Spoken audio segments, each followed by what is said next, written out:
I call on Deputy Mattie McGrath to move for leave to introduce the bill. He has 5 minutes. I ask for leave to introduce the bill. I'm delighted to be able to introduce this piece of legislation here today, the Private Members Bill. At the outset, allow me to salute the work of the team in the Office of the Parliamentary Legal Advisors for all their guidance and helpful suggestions on the draft, especially Sinead Byrne, who was a point of contact for my own office, indeed David Mullins in my own office and my own staff. I also want to give a special welcome to Miss Anne-Marie O'Brien and her father Finbar O'Brien, who are here, who are in the gallery here today, and a special mention to Anna watching at home. Anne-Marie has been a champion in the cause of her late brother John since the fateful day almost a decade ago. The bill itself is short and technical. It sets out to amend the Merchant Shipping Investigation of Marine Casualties Act 2000, to revise the requirements for the composition of the Marine Casualty Investigation Board, and to provide for related matters. In many ways, however, the bill is an attempt to draw some good out of a tragedy that befell two families in my own constituency on Sunday 23rd of May 2010. On that day, John O'Brien and his good friend Pádraig Esmond went fishing off Helvig Head on a beautiful sunny afternoon, County Waterford. Tragically, they never returned to their loved ones again. Since then, I have worked closely with John O'Brien's sister Anne-Marie to have a full, open and thorough investigation into the exact cause of the death to be established. The fight will continue.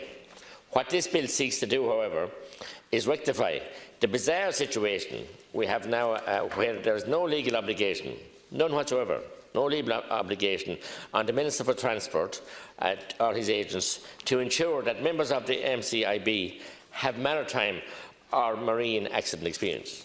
And Lascon you'd understand that, being from a fishing and a sea-bound county, that's a vital component, I believe, by anyone's yardstick.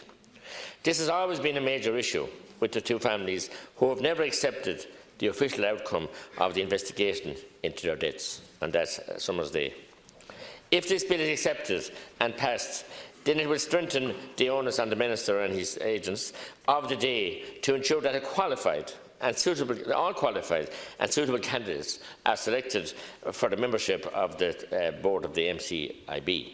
I think that's a vital prerequisite, that they have qualification on seagoing experience and maritime issues. It is a fair and reasonable requirement, given the gravity of the case the cases that may need to be investigated. It also stands in stark contrast to the equivalent board in the United Kingdom, where definite marine casualty investigation experience is a prerequisite and a requirement.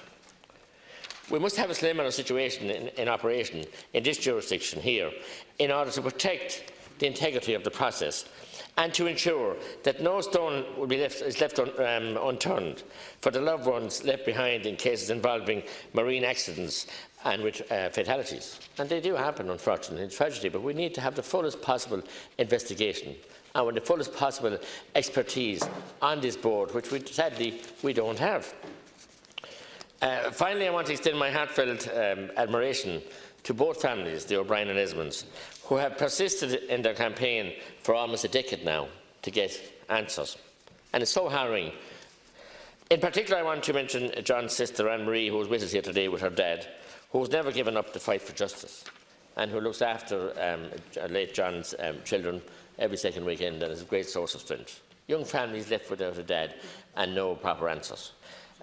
John and Anne-Marie's families and the family of Pádraig Esmond can rightly be proud of the work that Anne-Marie has done and that she's going to continue to do to fight, and thank other colleagues here that supported her as well. And just to mention Lascon Cole as well, that they're hugely disappointed with the Garda Síochána investigation or lack of investigation. So I'm appealing to the Minister, and I want to thank Minister Ross in fairness. Some can often be critical.